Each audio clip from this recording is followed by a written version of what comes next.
and welcome to another episode of Some of Our Parts, the podcast where two friends talk about the movies that add up to make us who we are. I'm Lindsay. And I'm Jim. And this week it's Lindsay's selection. Lindsay, what have you got for us this week?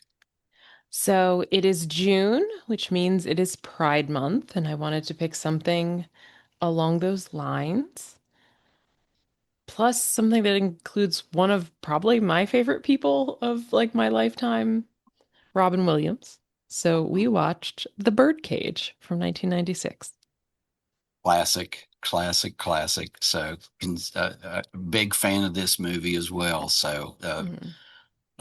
one of the ones doesn't always happen, but that Lindsay and I both enjoy and both Mhm. know very well. So, and they're not in high school, so They're not in we're high off the school. We've grown up. Yeah.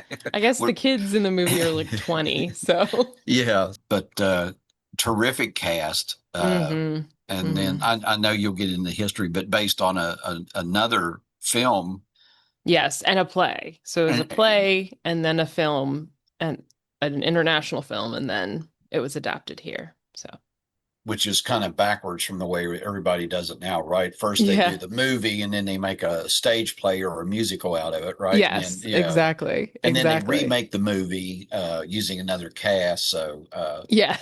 So yeah, Yeah. good choice. Yeah, so this and I have to admit I was laughing pretty loud at the scenes and some of the stuff I had forgotten about the nuances, but you always remember there's some big moments on screen with hmm our actors.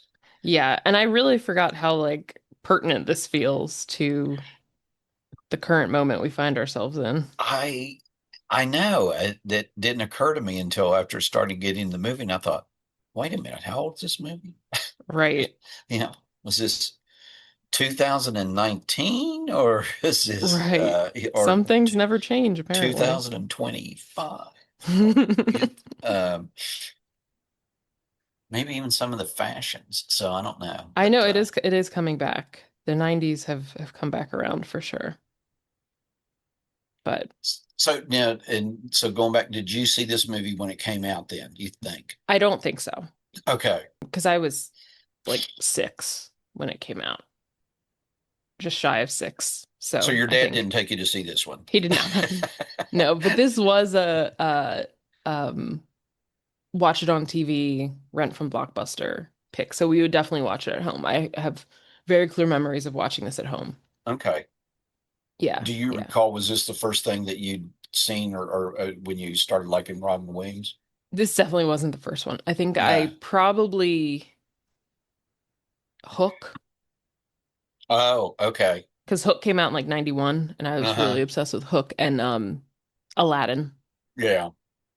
Okay. So I definitely and like Fern Gully, he was a voice in. So there was a few like his kids' movies I had Yeah. actually seen before Okay. that. And maybe Mrs. Doubtfire came out before this. Mm. Okay. So probably those I had seen. He had a strong run of children appropriate films in the Oh, 90s. So well, and so I remember, of course, the first time I saw him was on TV. It was, Mork, yeah. and on Happy Days, and then it spun off into Mork and Mindy. So, Yes. So I'd probably seen bits of that too, because I watched Happy Days whenever it came on Nick at Night.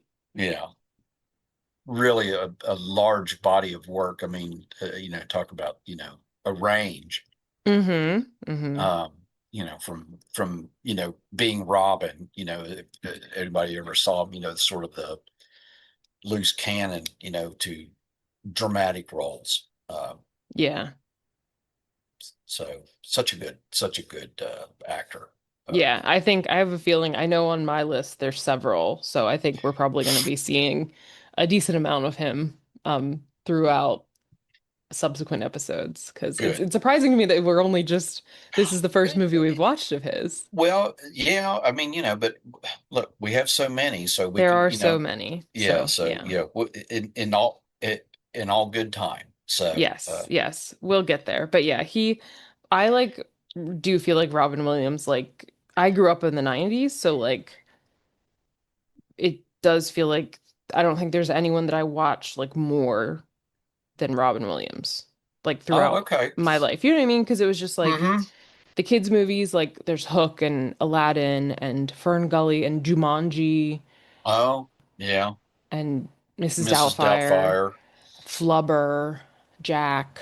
And then as I got older, I watched like Good Will Hunting and Dead Poets Society and Death to Smoochie, which we will definitely watch, which I love. That's a little cult classic. Patch Adams. Oh, okay. Yeah. So Um, I was going to mention Patch Adams and yeah.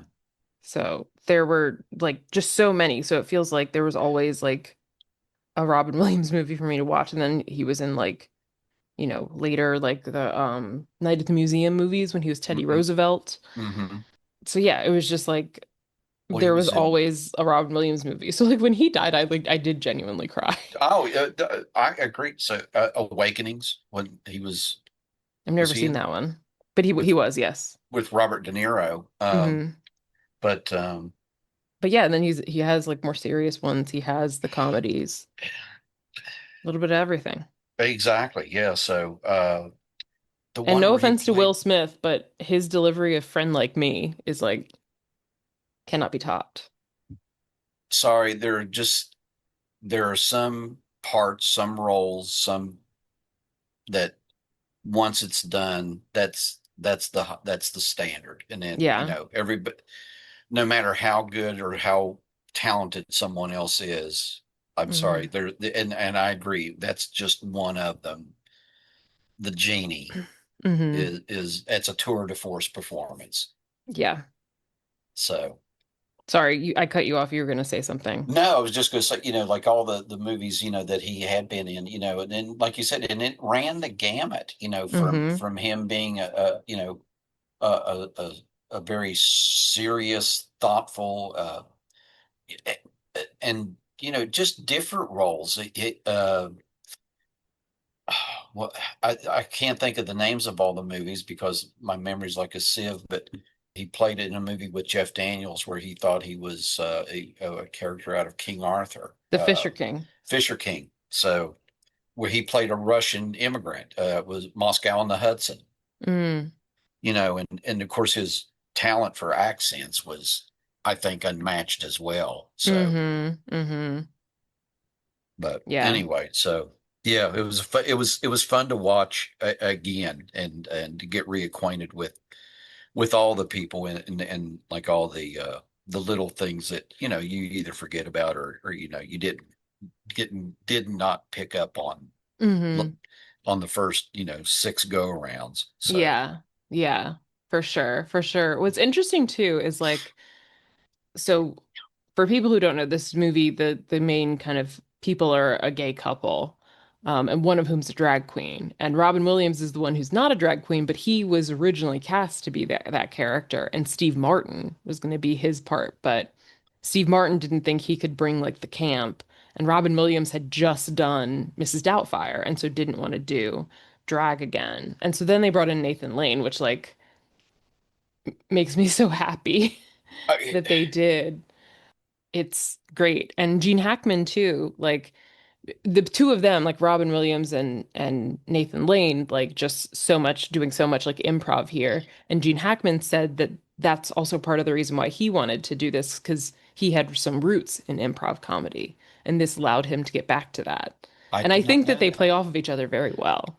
What you know, I, again, Gene Hackman, who I have I've always liked all his work, but I still think Hmm. one of his best parts was the blind, hermit in Young Frankenstein, and then he did Hmm. that for laughs because he's uncredited. Hmm. He liked doing comedy, and then he really just didn't get a chance to do a lot of that Yeah. and enjoyed it, but he's so good in this. I know. Because he's so believable. Yes, he just seems like such an a-hole. I don't know about you, but whenever someone convinces me that they're really, whatever part they're playing, that it comes across as like you either hate them or love them Hmm. because of who they are in the movie, then I think then they've done a really good job. So, and then with him, Yes. it's like you just got to feel, yeah, you're a jerk, Uh-huh. Which is that's what he was going for, I guess. Let me ask you a question though. Who looked better in drag, Nathan Lane or Gene Hackman? Oh, you It's a tough one. it is. I guess I'm going to go Nathan Lane only because maybe of the mannerisms as well as everything else. You know, That's true. he He pulled did that off. deliver a Gene little Hack better. Gene Hackman, though, you got to admit, for I mean, he could he pass? No, but here's but he blended in well enough in that crowd where he got away with it. So, Yeah, yeah. I uh, will say too, I think that this is what I have gleaned from a lot of years of watching RuPaul's Drag Race. I think that the hair, you need like bigger hair to like make yourself look smaller. And so Gene Hackman had better, the hair yeah, proportion was better. for Gene sure, Hackman yeah. had bigger hair on, which But I was think better Gene than Hackman was a big man, wasn't he? When he kind of he tall looked and big yeah, I mean, in that dress. He looked big. But yeah, I think I mean, Nathan Lane's not like a huge man no, but you're right. comparatively. But But he did although, need bigger hair. yeah, although I will say in Nathan Lane's defense, and Hmm. Nathan Lane had good legs. Yes. Oh, the scene in the tights. Yes, if looking at in from that perspective, it's like, Hmm. he Hmm. had nice legs. So Yeah. just saying. Yeah. Yeah. I'll agree there. I'll agree there. Hmm. But oh man. What a funny movie. So, well, let's talk about who made it, because also some pretty iconic people made it. So before we get into that though, so this started, it was a play first, French play. La Cage aux Folles, is what it's called, which it means the cage of the mad women. Like foal doesn't mean birds. Birds is oiseau in French, just so you know. Is that a derivative of wazoo? I guess so. So yeah, foal is mad woman. So it's and it's the same thing. It just takes place in Saint-Tropez in France. So that was a play in 1973, and then it was made into a movie in 1978. And then it was made into a musical in the 80s by Harvey Fierstein, wrote the words of it. Oh, okay. So yeah, Harvey Fierstein wrote the book of the play. So that was in 1983. So Okay. then it became a movie here in the Birdcage in 1996. So it's had quite a journey. So it went play, movie, musical, movie. Yeah. So, So I think it's just a matter of time before we get the movie musical. I bet. didn't We haven't think gotten a about it movie yet. musical yet, so.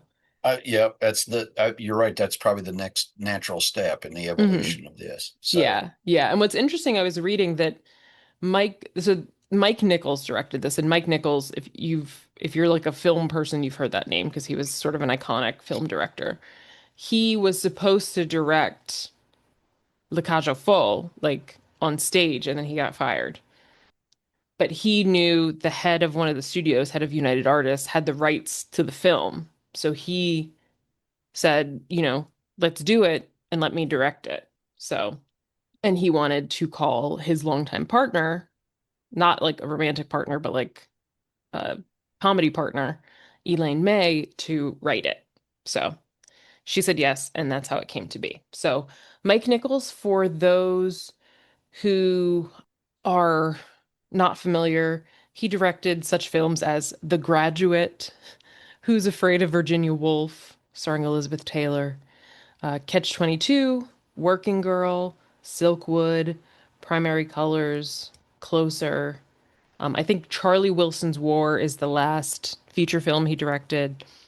He also directed HBO's miniseries adaptation of Angels in America. So lots of stuff. But he and Elaine May got their start back in like the 50s as a comedy duo called Nichols and May. Elaine May, she also acted in some things, but she wrote Primary Colors, which is another movie he directed. She wrote the movie Heaven Can Wait with, I think, the Warren Beatty version. Warren Beatty, yeah. And then she directed some other things, Ishtar, the 1970s movie, The Heartbreak Kid. So she's done a lot as well, and she is still with us at age 94. Mike Nichols died in 2014. And then I'll just tell you the original play, La Cage aux Folles, was written by Jean Poiret, and I think the movie version was written by uh, Francis Weber, Francis Weber, Edouard Molinaro, Marcelo Danon, and Jean Poiret.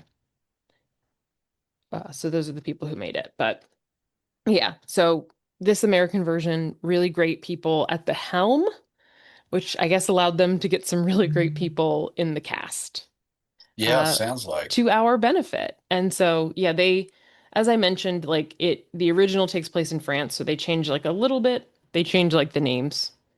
Uh, Georges was the main character. His name's Armand Goldman in this. So he's gay and Jewish, which is a real problem.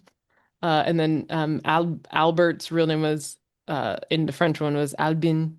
And there is this plot line of the like potential in-laws coming and they're more conservative, but in this one they are like conservative like politicians to address the moment that this was made of anti-gay sentiment on the political right in this country. Which that's solved now. Boy, I'm glad that's over. Whew. Right. No worries about that. Next, next problem. Right. Yeah, yeah, yeah. Yeah, We're knocking them out let's put a left and pin in right. this one, and then we'll get back to this. So, Yeah, yeah. If you haven't watched this movie in a while, watch it again because it feels relevant. But yeah, God, it's just such a funny movie. And yeah, well, we'll talk more about it as we get into it. So, yeah, I think also they were gonna set it in New Orleans, but then they switched, I guess because of the French oh, influence, oh, but they changed it to South Beach. I think because they were Mike Nichols and Elaine May and the production designer were traveling to go to drag shows. And they went to some in Chicago and some in Savannah, and then they went to a drag show in South Beach. And the production designer Bo Welch suggested that they switch the setting to there, and Mike Nichols agreed. must have seen a pretty good show then to convince them, Right. or maybe just the scene, as we Yeah. could call it, the vibe down there. Yeah. So, Yeah. So, yeah, I thought that that was interesting too. But mhm. um so shall we take our talents to South Beach? Let's go. That's close to Palm Beach. Close enough, I guess. In some ways close and in some ways very far away.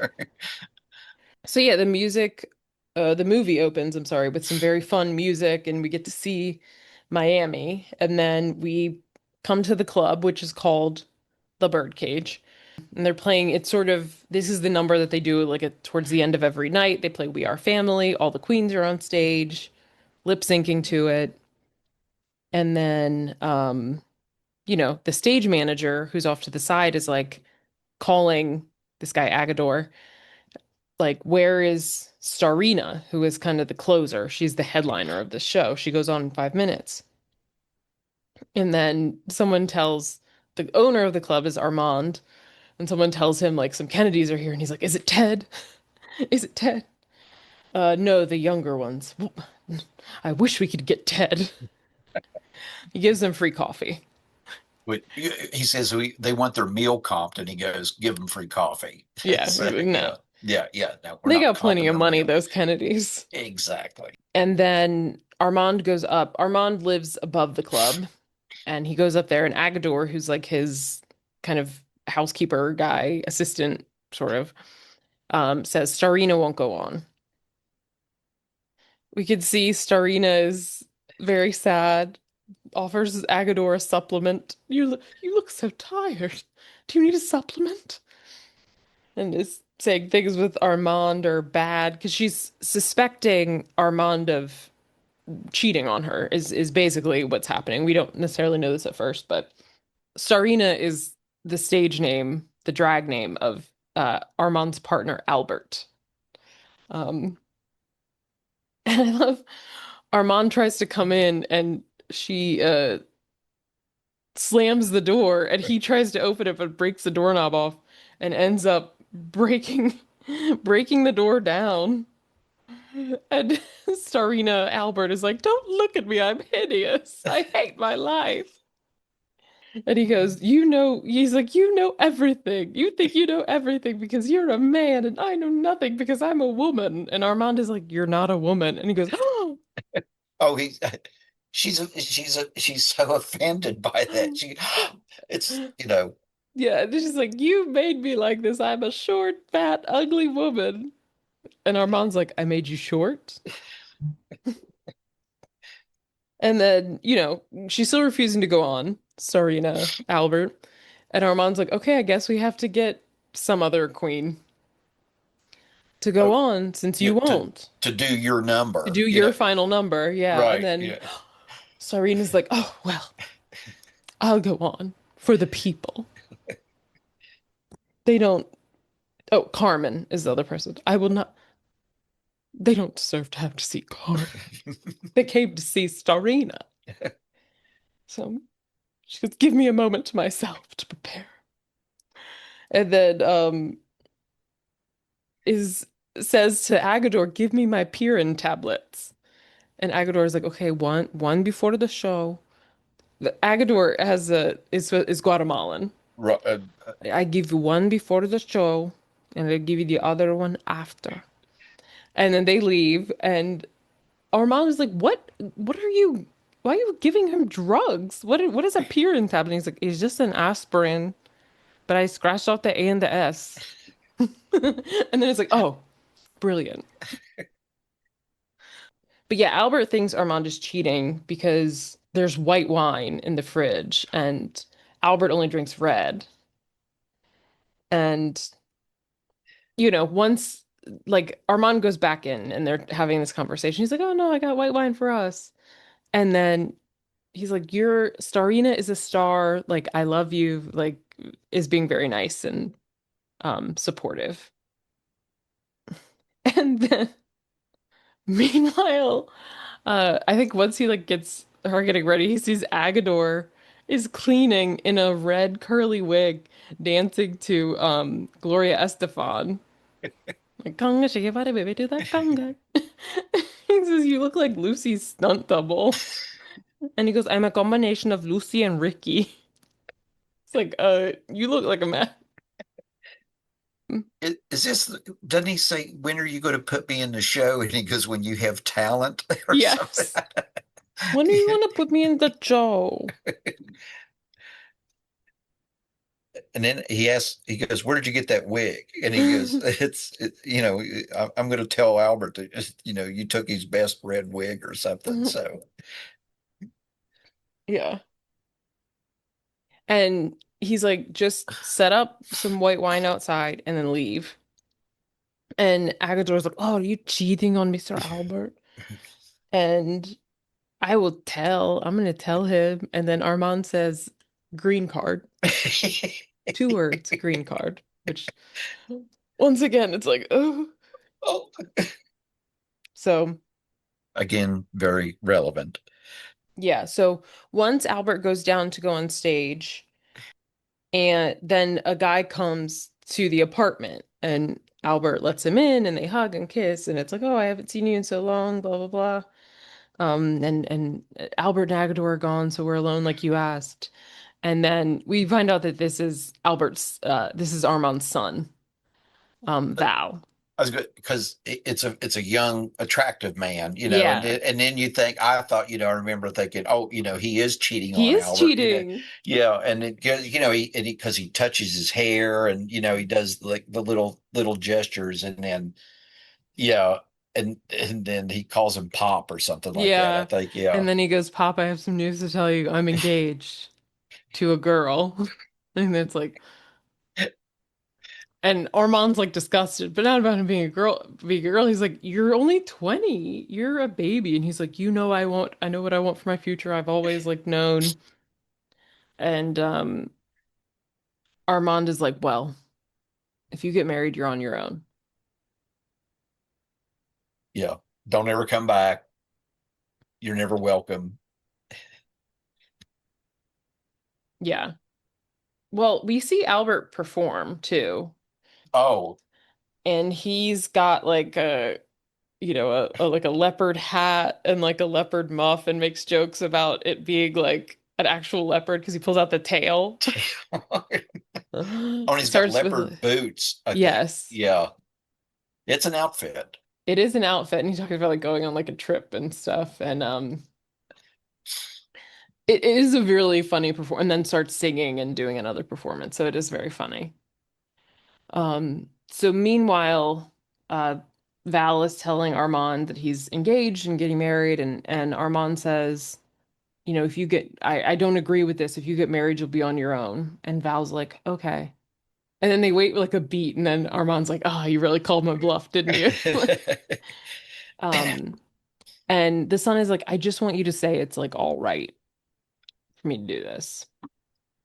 And, he's like, oh, Barbara's great. And then cut to her telling her parents. Her name's Barbara. Her parents are Senator Kevin Keeley and his wife Louise, and they are very conservative Republicans. And they're not happy. And she says, they're like, why you gotta get married? Like, whatever. And she says something about them sleeping with each other. And they're like, oh my God, Barbara. And she's like, he's been tested. Or they said, has he been tested? And she said, yes, and so have I. And the mom's like, oh my God.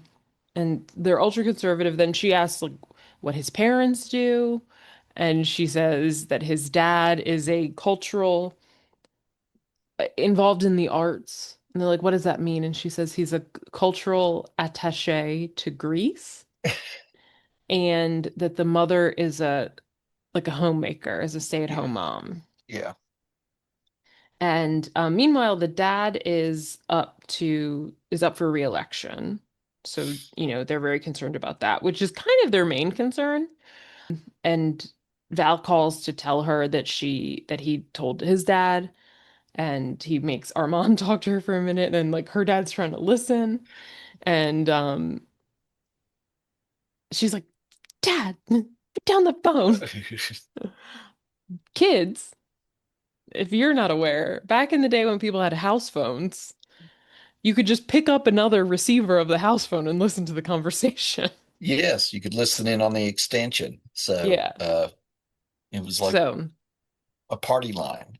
exactly, exactly. Like when we had a house phone, there was like one in like the kitchen, there was one upstairs in my parents' bedroom, and I think one, eventually I got one in my bedroom. And So you then could we pick up had any one, of them and listen to right. the same call. And I think we had one in our living room too at some Yeah. point because for my dad worked for the phone company. Mm. So, You you all know, just rolling we in phones. we had phones. We had a Phones out the we had a wazoo. four-room house and we had like six phones.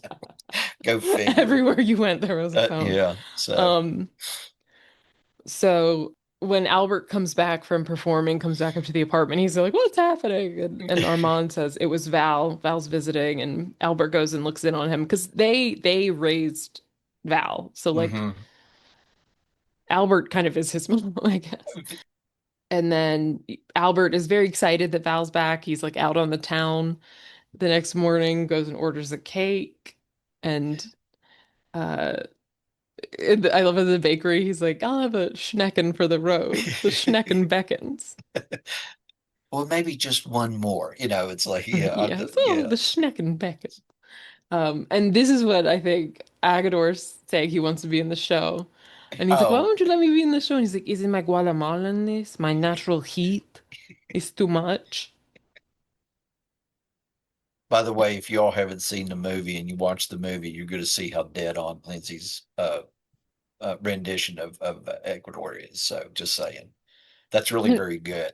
Thank you. And then Your Guatemalan is excellent. my Hank Azaria Guatemalan. But Yes. I love the Agador has made coffee, and Oh, Armand is all like tense, like, what is this? What is this? sludge, Sludge? And sludge. and then Agador says, I thought it would be a nice change from coffee. And then of course Albert comes in and goes, oh, Turkish coffee, how lovely.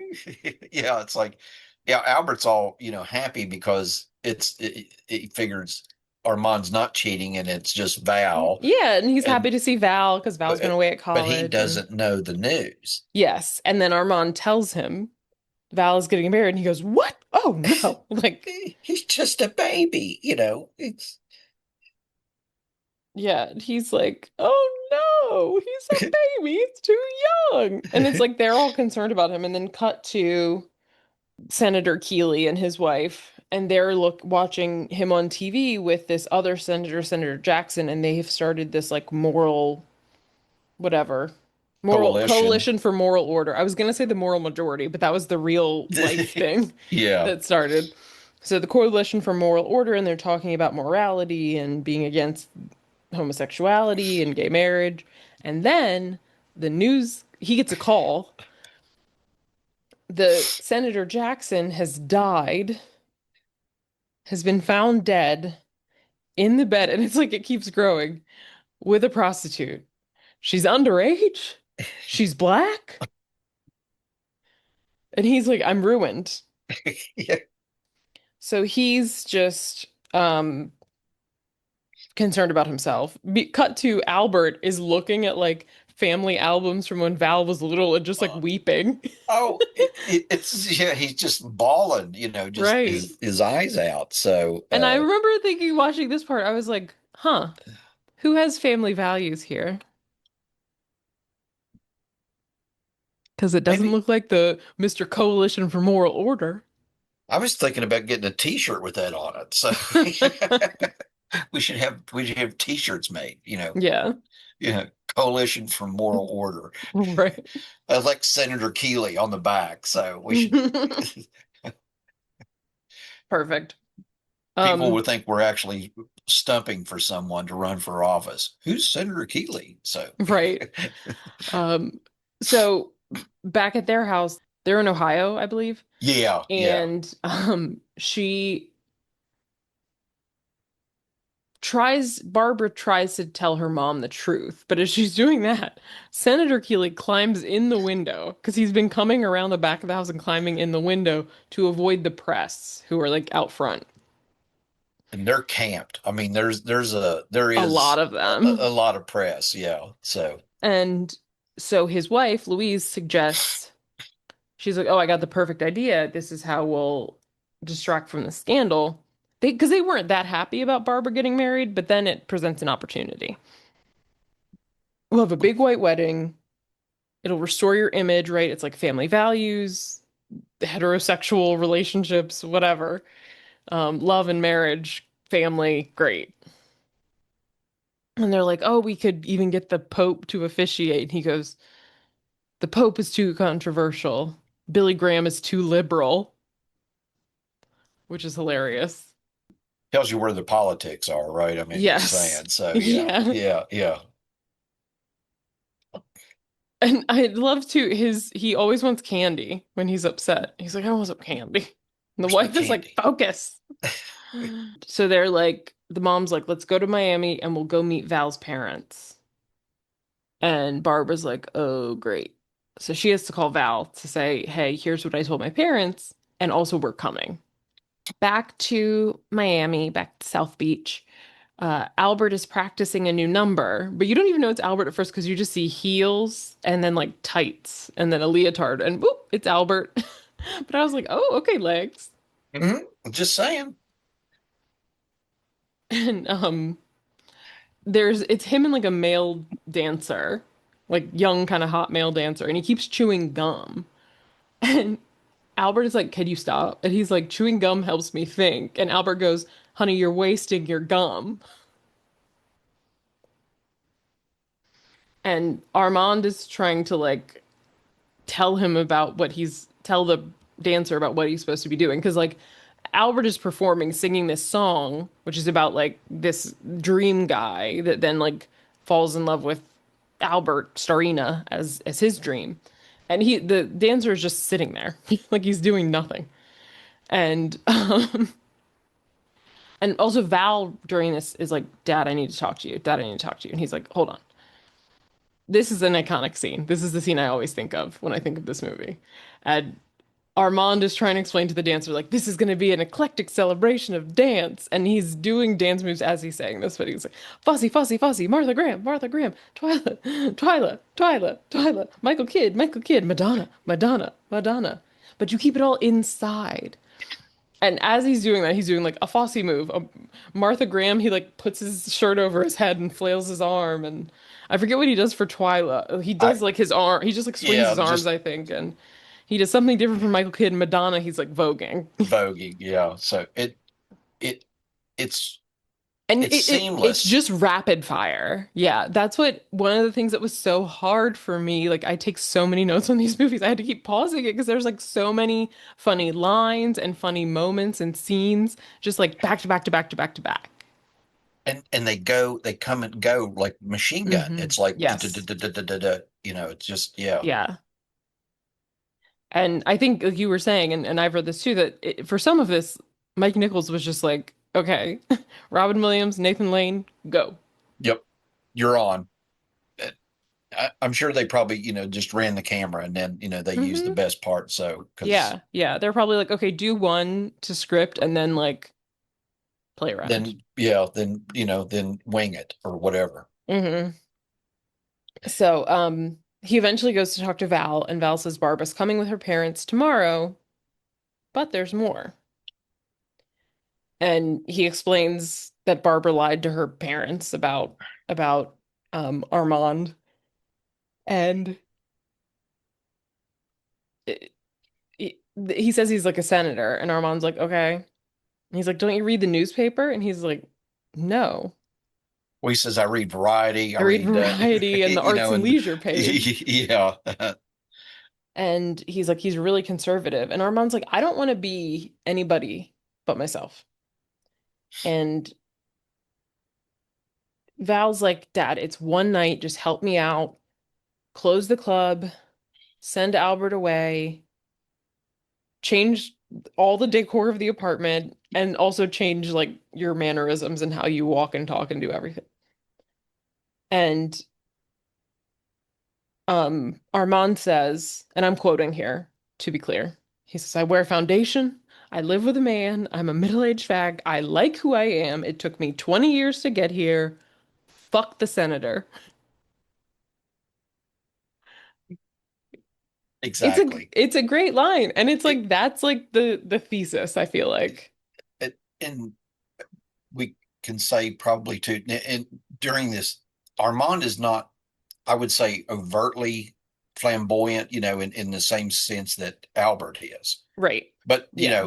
he he dresses fashionably, I think, as far Yeah, as he's that got goes. the He sort of like wide leg, like sort of flowy pants and like a sort of silk shirt always. Yeah, yeah, and he Silk wears shirt with some like a tank jewelry. top, lot of jewelry, necklaces, rings. And they're But like silk like Versace shirts, like yeah, those kind yeah, of prints. And he's got a uh, mustache.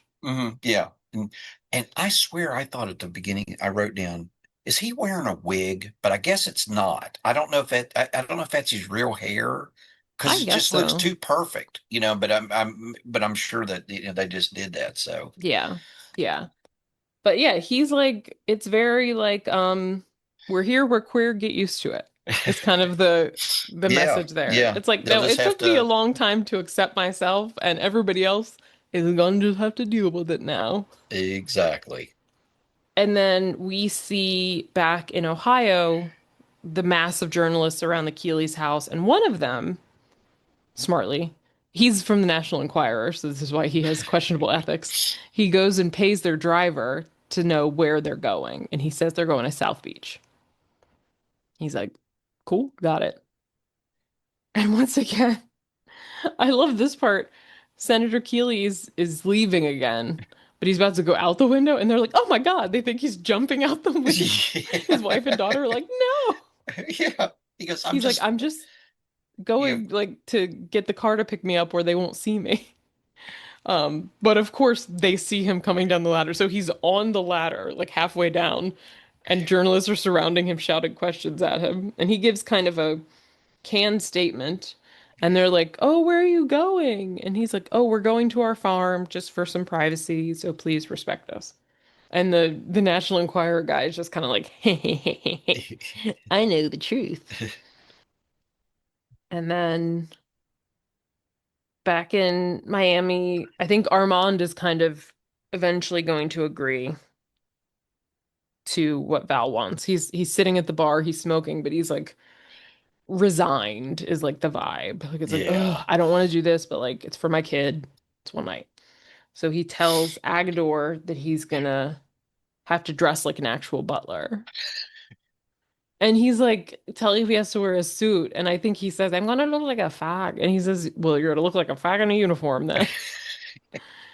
And they need to figure out how to get Albert out of the house. And at first he's trying to like do it secretly. Oh, well, also first of all, Val thanks him for agreeing to this. And he said, do me a favor, don't talk to me for a while. Yeah. Yeah. Because he's not happy about this. And Um, I even wrote down that Val's kind of being an asshole, instead of like, right. being, Also, yeah, if you are not old enough to like be honest about these things, then you're not old enough to get married. exactly. Yeah. Yeah. And if you love your parent, then Mm-hmm. you love your parent. So, Mm-hmm. or parents, and whatever the case may be. But yeah, don't be ashamed or embarrassed by, what they are. First and foremost, it's your dad. Right. And I mean, it's one thing to be embarrassed about your parents if like they're bad people. Well, You're like, yeah. oh, Oh, I don't know yeah. if I'm I sorry. want I you to didn't. meet them. You know, no, but I Yeah, see what you're saying. They're just gay. Like you right. have it, they're clearly very loving parents, Yeah. right? You've grown up to be what appears to be like a smart, put together person. Hmm.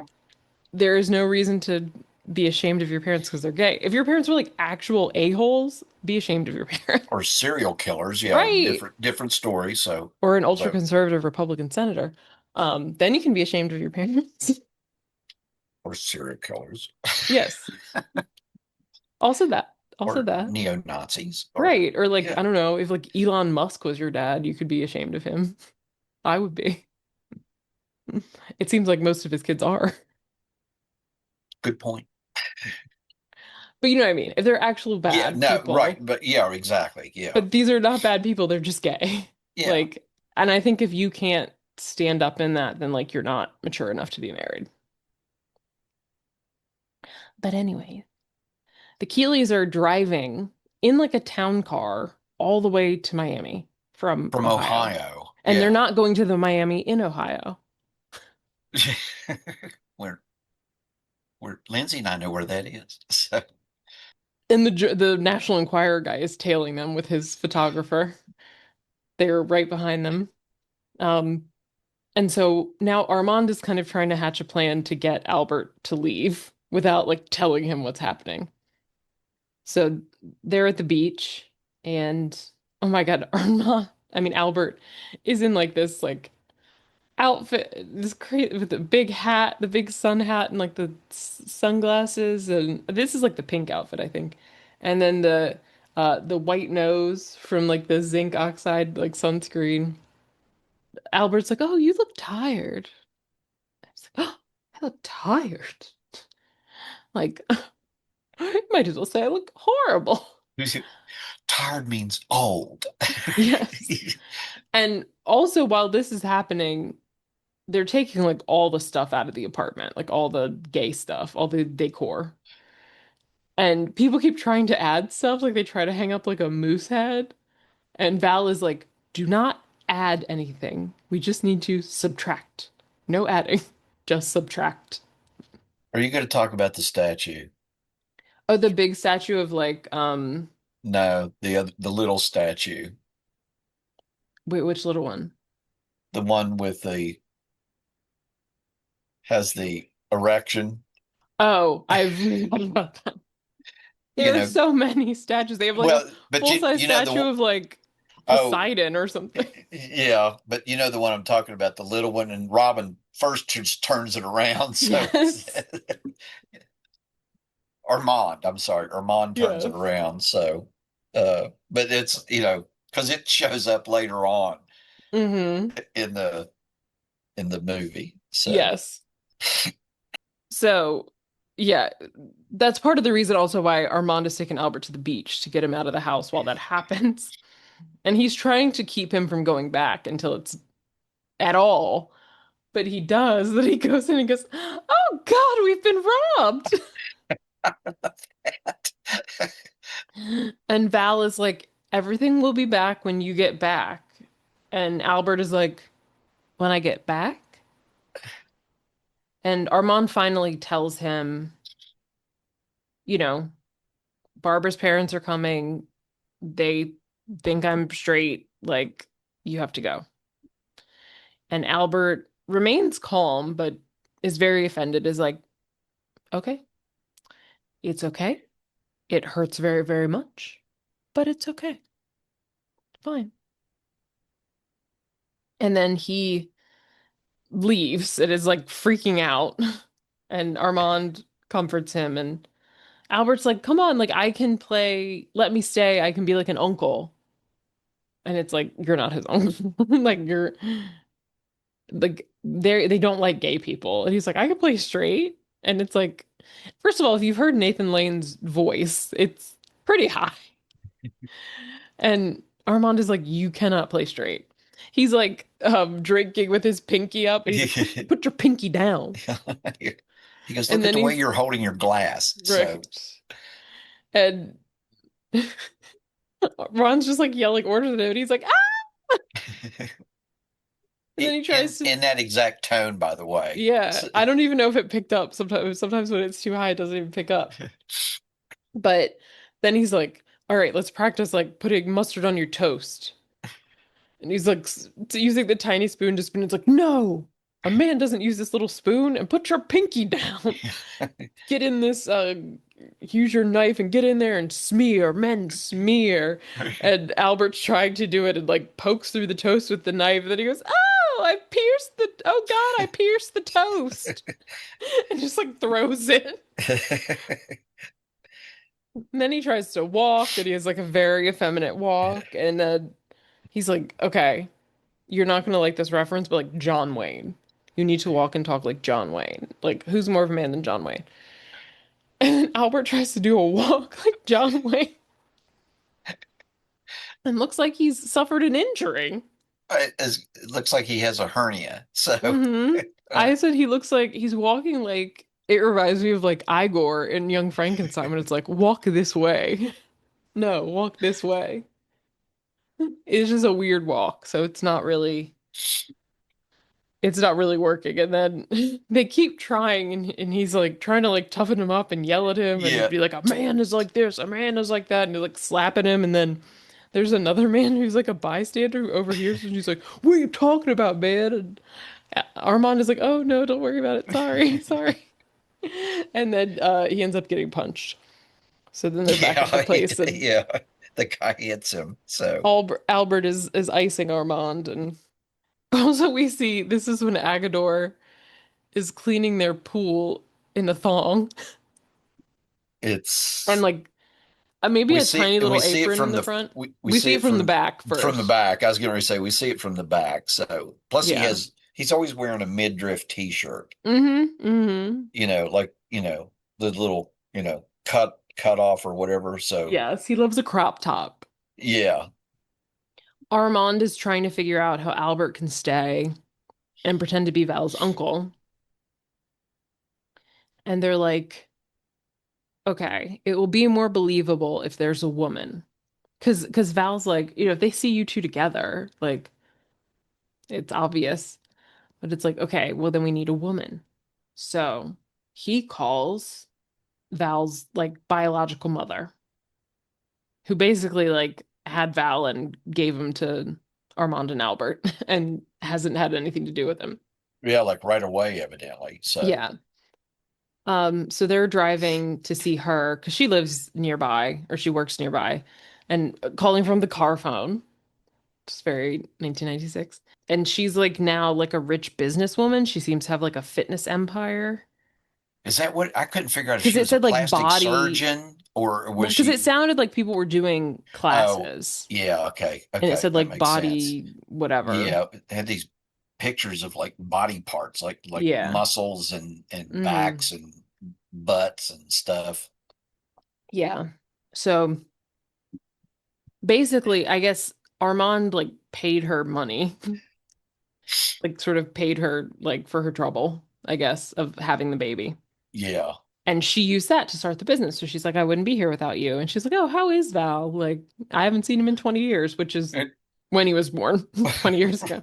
right. Um, so they talk about what's going on. Meanwhile, Albert is in the waiting room with like the little front desk girl, who's like a very pretty girl who's reading Nietzsche.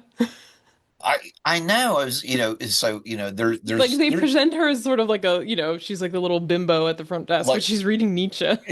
and is actually reading it. Looks like she's Hmm. actually Yeah, because also like Albert is like doesn't like this and is just like no. very antsy and keeps like sort of like Oh yeah. watching his watch and making noise and moving all around. And at But first, I thought the receptionist, I'm sorry, she yeah. looked like Helen Slater, and that's who I thought it was. But I didn't see anything in the credits about if, and I don't even know if that's the right age for, the one she played Oh Supergirl, I yeah. think. Yeah, I know what you're talking about. She did kind of look like her. But I don't Um, know if that's her or not. I couldn't find any reference to who played the part. yeah, me neither. But yeah, the mom, her name's Catherine. She seems to be like open to doing it. So it's like, great, you'll come to dinner for this one night. You'll be my wife, his mom. And then she's like, I kind of owe it. I owe him something. I haven't really done anything for him in his whole life, so this can be my one Mm, thing. mm-hmm. And and then, they're sort of reminiscing. So I guess they did like a show together, Armand and Catherine, and they're singing the songs and they're dancing. And it seems like she had like a crush on him during that. And so she paid his doorman to let her into his apartment. And then she was like waiting for him in his bedroom. And then I guess he was like, well, the straight guys like doing it with women, so might as well give it a try. And then I Let's guess she see what got all the pregnant. excitement is about. Yeah. I guess she got pregnant from that. And then it was like, oh, okay, the rest is history. And Albert is impatient. He doesn't want to stay anymore. So he leaves and gets in the car. And I guess he does not drive much because he accidentally honks the horn and scares himself. The mom has agreed to come. And I wonder, since I think we've met everybody, maybe we talk about the cast Mm, now. okay. So the main character, Armand Goldman, is played by Robin Williams, the late great Robin Williams. We already talked about some of the stuff he's been in, but just a review of some of them. Mork and Mindy, Popeye. I'd also seen Popeye before this. Dead Poet Society, Good Morning Vietnam, Jack, Flubber, Mrs. Doubtfire, Hook, Patch Adams, Aladdin, Happy Feet, Good Will Hunting, Death to Smoochie, The Fisher King, many, many more. 1 Hour Photo.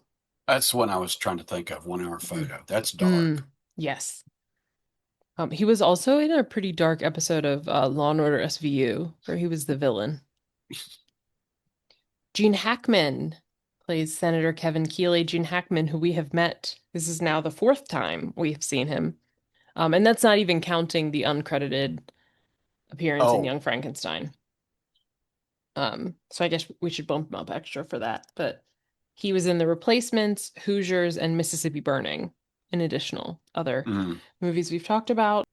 Also in Crimson Tide, The Firm, the Superman movies, The Royal Tenenbaums, many more Undefeated things. or undefeated, Unforgiven? Unforgiven with Clint Eastwood. Mm,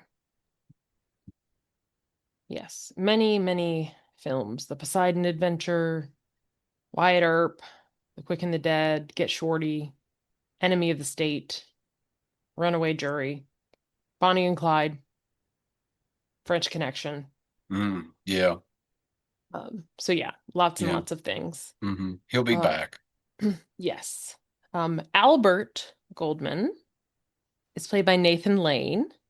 He is in Mouse Hunt. He's the voice of Timon in The Lion King. He was in the remake of The Producers. On television, he's been on Only Murders in the Building, Modern Family, The Good Wife, and The People versus O.J. Simpson, where he played F. Lee Bailey. Oh, Um, I didn't know that. yeah. Oh, huh. Diane Wiest, who we also have met before, this is her second movie. She was one of the aunts in Practical Magic. Also in Edward Scissorhands, Footloose, Parenthood, Hannah and Her Sisters, Bullets Over Broadway, Road to Avonlea, In Treatment, and also Only Murders in the Building. A great lady, very funny, good actress. Mm-hmm. Um, she'll be back because we're gonna watch Edward And Scissorhands at she some was on point. Law and Order for a stint as the Yes. DA. Mm-hmm. Mm-hmm. Yeah, which I enjoyed her on that as well. So, Yes.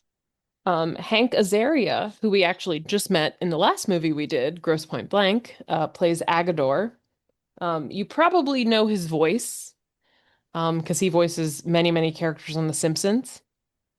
But he's also been in other movies like Mystery Men, and he's been in television shows like Huff, Brockmire, and Ray Donovan.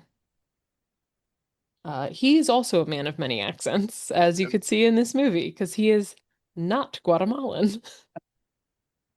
no, not at all. But and can wear evidently can wear a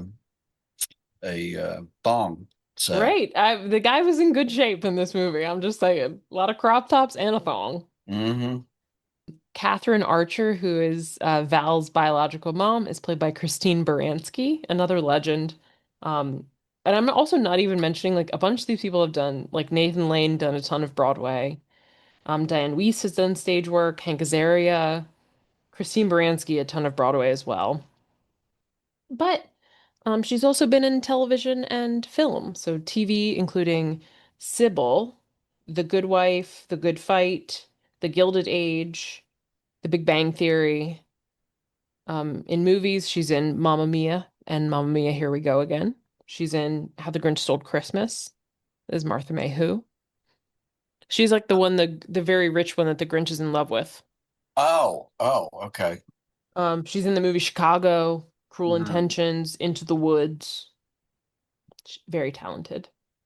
Val, Armand's son, is played by Dan Futterman, who was in other movies and shows, including A Mighty Heart, Enough, which we will watch, and the show Judging Amy. He's also written movies and television. He wrote the script for the movie Capote and for the movie Foxcatcher. And Hmm. he wrote for the show In Treatment. And there was a show, I forget when it came out, called American Rust that was based on a book, and he created and wrote that show too. So Talented guy.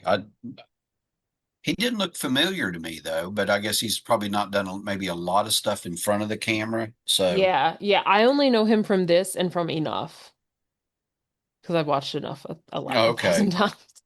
Um, his fiance Barbara is played by Callista Flockhart, who, if you know her, you probably know her from Ally McBeal, where she played the titular character, or because she's married to Harrison Ford since like I don't remember when.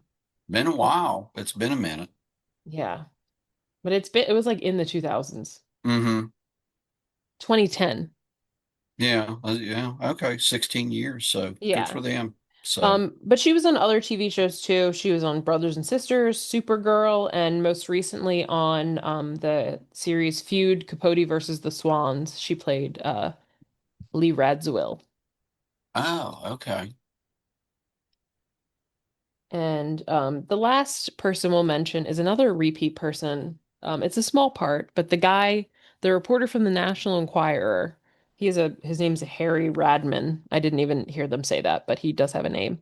He is played by the actor Tom McGowan, who was also in Heavyweights. Oh, He okay. was like the counselor, you know. Right, right. Um, Yeah. He yeah. has one of those faces that, you sit there and you go, Hmm. oh, I've seen that, but you can't place him, or at least I couldn't right away. But yeah, Yeah. now that you mention that, yeah, Yeah. So he was in Heavyweights. So he is also here for the second time. So, nice. anyways, Albert. is upset that Catherine is coming. So he comes home and he's like, I'm just here to get my toothbrush. Agador, you know where it is. He's gonna leave and he's being very dramatic and says he's gonna go to a cemetery or something. And Agador is like, oh no, Mr. Albert, no, don't do that. And Armand goes after him and he shows that he's drawn up this like legal agreement to kind of split everything that they have. So palimony, Yeah. that was big, back in the day before legal Yeah. marriage Hmm. between, uh, Yeah. So that ultimately would make Albert like a co-owner of the club. So basically hmm everything that's Armand's is now half Albert's. So that they're really truly partners, like in a legal sense. Um, and so that's sort of a big show of his devotion to hmm Albert. And he comes inside and he calls Catherine and he calls her office and says, can you tell her not to come? yeah. Though she's already on her way. And Val's kind of like, what's the deal? And he says the choice was Catherine or Albert, and I chose Albert. And the Keeleys are still on their way, and Senator Keeley gets a call, and he's learning more about the dead Senator Jackson. And his last words were, "Your money is on the dresser, chocolate." And it's like they say that's racist. Jesse Jackson said that's racist. And the mom is like, we need to have this wedding to disassociate you from that, right? This is going to be great. It's going to be fine. They're a lovely family. They're perfect. Man and wife, blah, blah, blah, blah, blah. Doesn't she say, and they've never been divorced? Yes. And Barbara's like, Mm, that is true. That is the tech, truth. yeah, technically it's true. Yeah, they have not been divorced. hmm So, yeah, great, hmm great.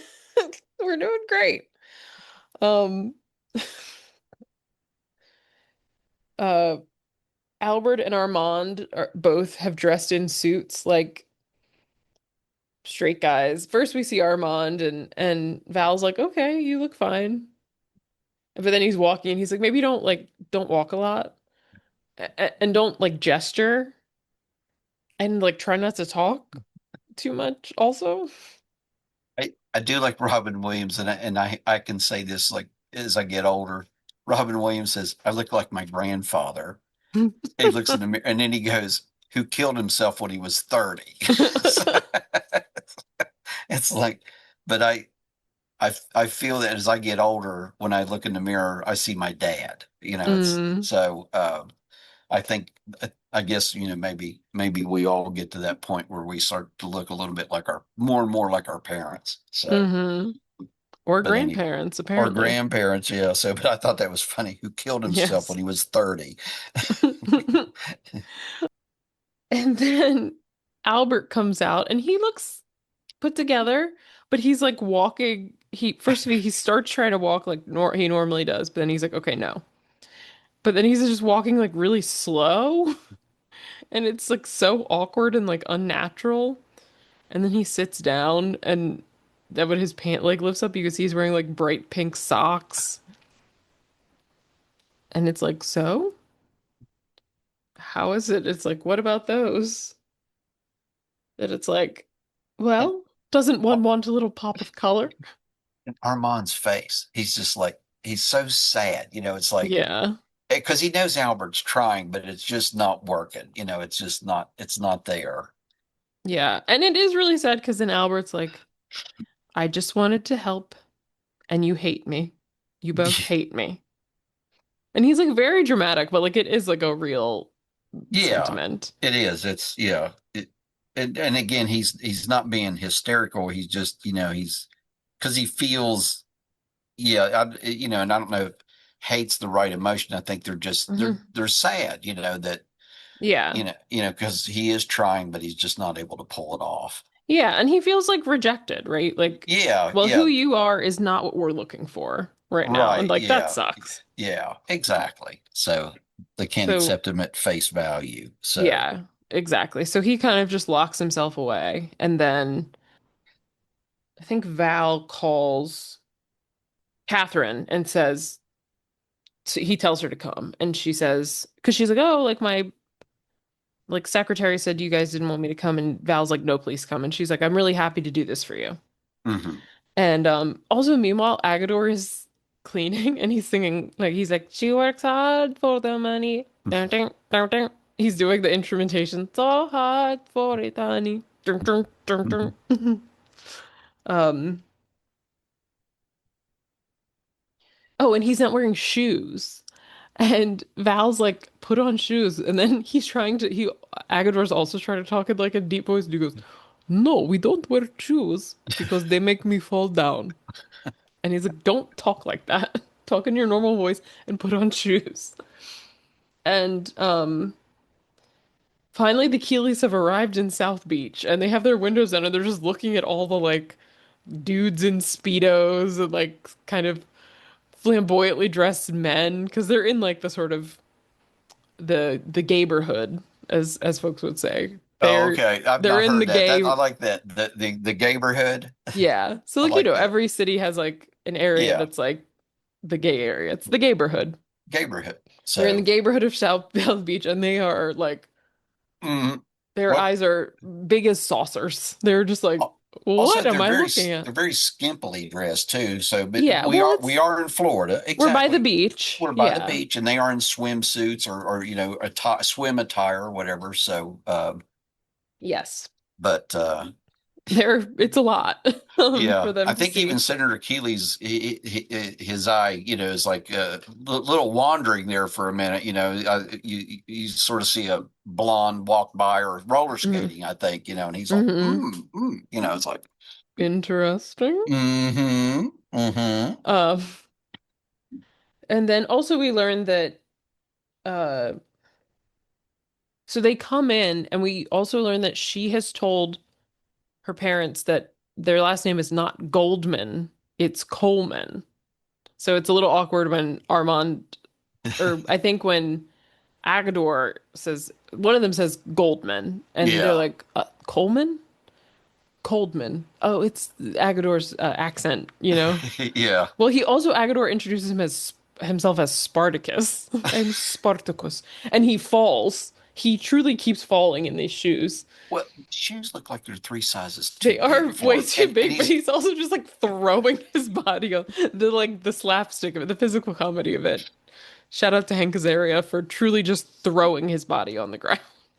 not wearing socks. So Of course. of course. So, but yes, yeah, it's like watching somebody try to walk for the first time, who's now Right. never walked or recovering from an injury that's Right. trying to It's walk. it's very like Bambi on ice. Perfect. Um, so yeah, there's a bit of awkwardness as they're trying to explain the difference between Goldman and Coleman, because not only can you not be gay, you can't be Jewish either. Right. So, um, uh, yeah, and poor Armand, he said, oh, the D is silent. So Hmm. it's like, Because they're kind of saying Coldman. yeah, Cole, It's like, Goldman, Cole. I'm sorry, can you say what your name? And it's just like so awkward. The decor, it's like there's no decor except for Agador found a giant crucifix that's now hanging on the wall. Well, he But got a good deal because he said they traded him the moose. yes, and he got some books too, but they were like Nancy Drew books, which But is like a weird combination. they all have to go back the next day, evidently. So, but yeah, he said he yeah, because even Armand is like horrified at the because it's a huge crucifix, Yes. and he goes, "Where did you get that?" He goes, "I traded it to moose." Yeah. And I do love right before they come, Armand is like under the crucifix and he's like, I know I'm gay and I don't really believe in anything and I'm Jewish, but like it would really be great if you could make this a good night. Thank you. If you could help me out or something, it's Yeah. like, So yeah, it's very awkward. They have these huge chairs that look like they're at like a medieval banquet. it's like what's the place where you go and you eat like you go to the jousting tournament or Medieval whatever. times. Medieval times, yeah, it looks like it came out of there. That or Robin Hood or King Arthur's Knights of the Round Table. Right. S- Truly though, like no exaggeration, that's what it looks like. And it's just like, why this decor? Um, then Catherine is trying to get there, but she's stuck at like a drawbridge. She's in her little convertible with her scarf on her head. She does seem like a very cool, glamorous lady, Hmm. but she's trying to get there to her credit. Like she said she would be there and she's doing her best. It's just not happening. And then Kevin, it's like they have nothing to talk about. So Senator Keeley is talking about driving through all the states on the way, and he's just talking about the different like foliage in every state, going state by state, and it's just like they're all just like, oh, wow. I said the most boring conversation ever. So, They're all like truly dying. It's it's rough out there. Um, they're trying to kind of figure out what to do. And then all of a sudden, well, also because like Albert is like crying and screaming like in the room he's locked himself in. Because at first they were like, okay, he locked himself in the room, like great, he'll leave us alone, he'll stay in there. right. But then he's like making noise and they're like, oh, that's our dog. And then all of a sudden, Albert appears in drag in like a little like skirt suit with like a little like I don't know, can't even describe the wig. It's like a little old lady wig. Kind of like the wig. It's sort of like No, I frosted, silvery yeah. tipped thing, sort of It's thing. not But bad, but it's it looks like an old lady. oh yeah, It looks yeah, yeah, like yeah. Queen Elizabeth. It looks like her hair, like when she was Mm-hmm. old and it was white. That's what his Mm-hmm. hair looks like. Mm-hmm. Um, and Armand and Val are both just kind of like if you could see their faces, like catching flies, jaw dropped. They're both just Right. like, Yeah. oh, Especially Herman. It's like, and what? Albert's like, "Oh, I'm so sorry, I'm late." It's I'm just, so sorry I'm late. Oh, you but dear I girl, was come give me a visiting hug. my parents.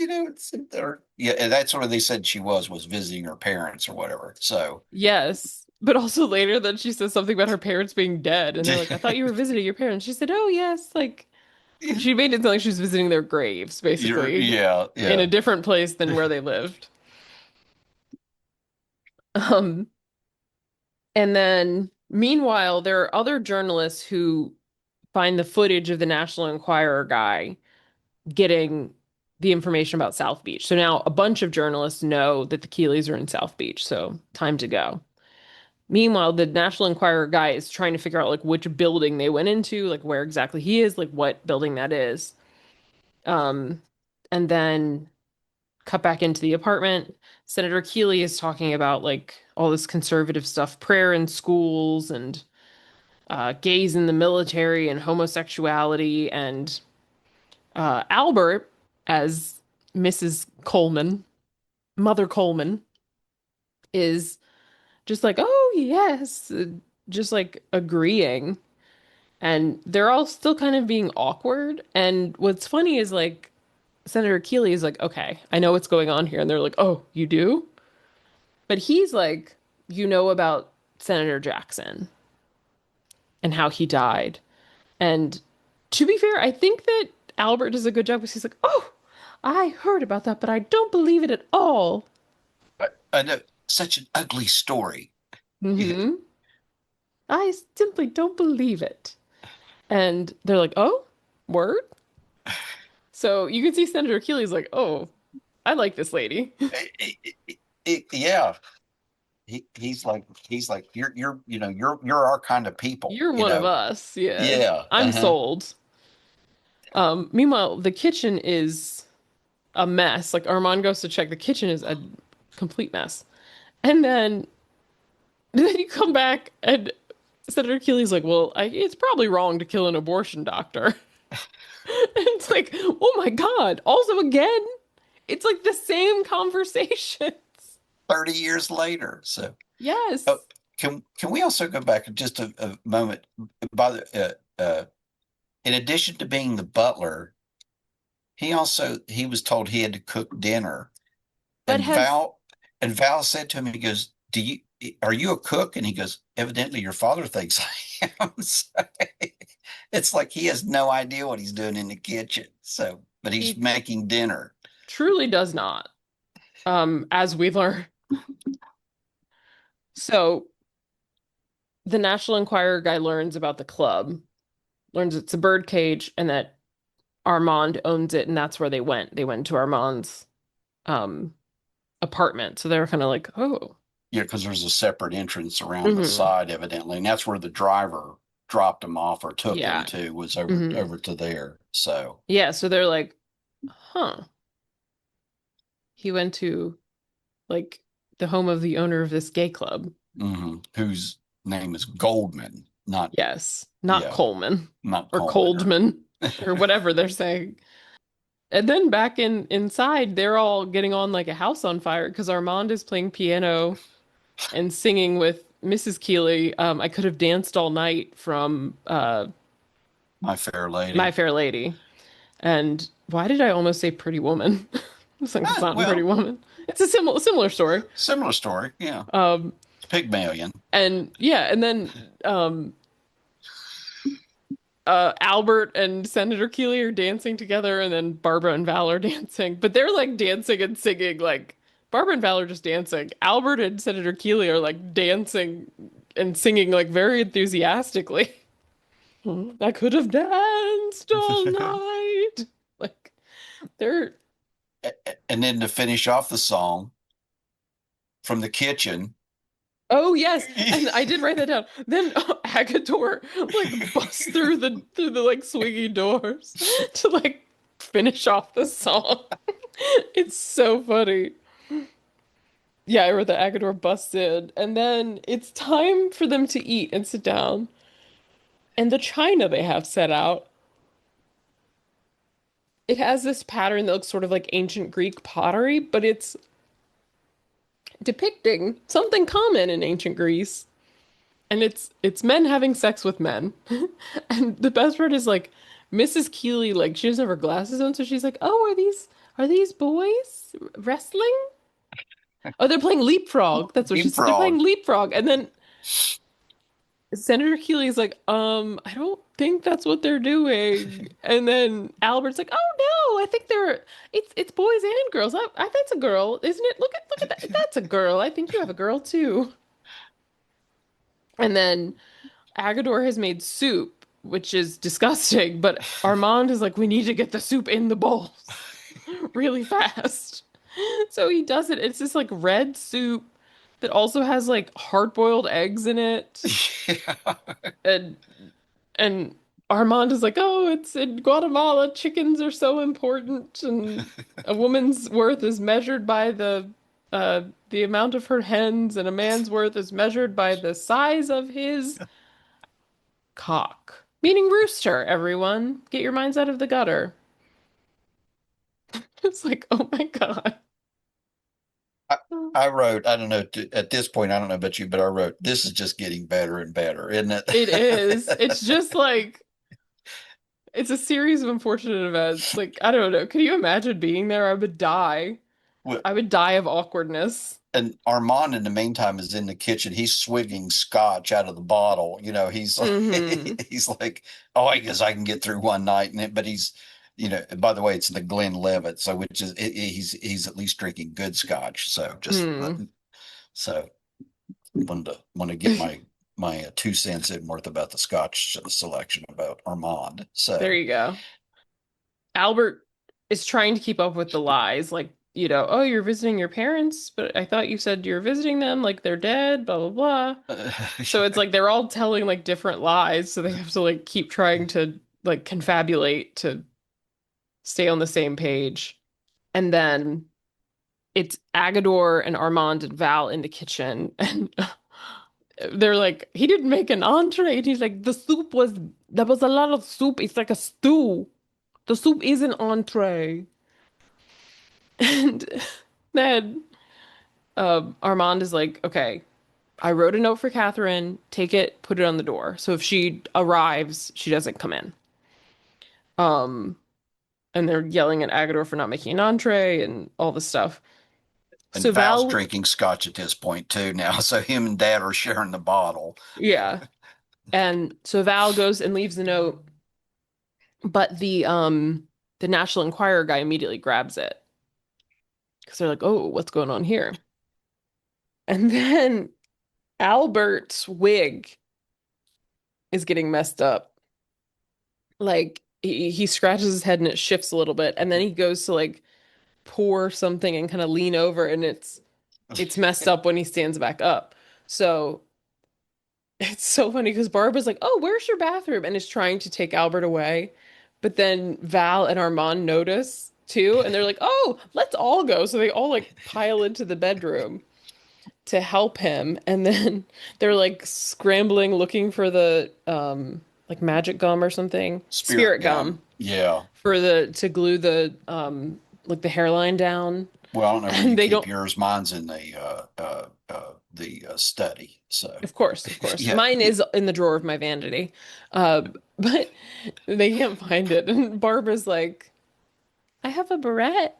If you need it, you just you can't like move that much. And I love our Albert is like, oh, you sweet, sweet girl. And meanwhile, Mr. and Mrs. Keeley are out there and they think the wife is like something weird is going on. And Senator Keeley is like, I know what the deal is. Armand is one of those annoying Europeans and he thinks he's better than his wife, that great woman. And she's like, why are you like obsessed with that woman, weirdo? And he's like, she's just a good woman and he's not treating her well. He doesn't even let her run the house. Did you see how he ran to serve the food and da da da da, the way he looks at her? He thinks he's cheating, on her, and he's Yes. better than her. He goes him and his, European continental ways, And his wife is just like, why are you so up this lady's butt? Like, what? yeah. She's like, how Um, come you don't talk about me like that? Or it's he's defending uh Mrs. Coleman. mhm. And she's like, you only think about your career. And he's like, you think about my career too. Like, you're the one who came up with this whole idea. And he's like, I love Mrs. Coleman. And they're like, what? And of course, then there's a knock at the door, and it's Catherine. And she comes in and says, hi, I'm Catherine Coleman. She says, Catherine Goldman. I'm Val's Goldman. mother. And they're like, what? And Agador, I love Agador, is like, oh, welcome. I mean, hello. I'll take your hat, like, I'll take your purse like I do every day when you come home. And then, of course, right as that is happening, Albert and the rest of them come out of the bedroom and they're like, what? And the Keeleys are like, how many mothers do you have? And to Yeah. his credit, Val says, just one. This is my mother. Puts his arm around Albert and takes off the wig. And of course, Albert's kind of like, oh, don't take off my wig. And he says, Armand owns the nightclub below here, and Albert is the star. And these are my parents. These are yeah. And I was like, yes, Val, this is what we've been waiting for. For him to step up and do the right thing. Yes. And he says, our last name is Goldman. And Senator Keeley is just like, what? What? And He Mrs. goes, "You're Keeley is like, Jewish?" right, he's so confused about it. She's like, Kevin, that's a man. And he's like, but they're Jewish? yeah. They're Yeah, Jewish? his biggest thing is that they're Jewish, not that all of a sudden the great Mrs. Coleman is a man. Right. And it reminded me, I was telling you before we recorded, it's like the end of Some Like It Hot when Tony Curtis or the Jack Jack Lemmon Lemon. is telling the rich guy like, no, I trying to suggest that he's a man, and he's like has an excuse. Then he goes, takes off the wig and goes, I'm a man, and then he goes, nobody's perfect. That's like that's the energy here. Yeah. And so the Keeleys want to leave, and they're like, come on, Barbara, and Barbara says no. But then her mom starts crying, and the dad's like, "How many lives do you want to ruin? Like, this is going to ruin our lives, blah, blah, blah." And then she kind of goes, but she says she would have really liked to have Armand and Albert as her family, Hmm. which, listen, if you had to choose Even Bar objectively, even Barbara would choose them over her real parents, right, I would.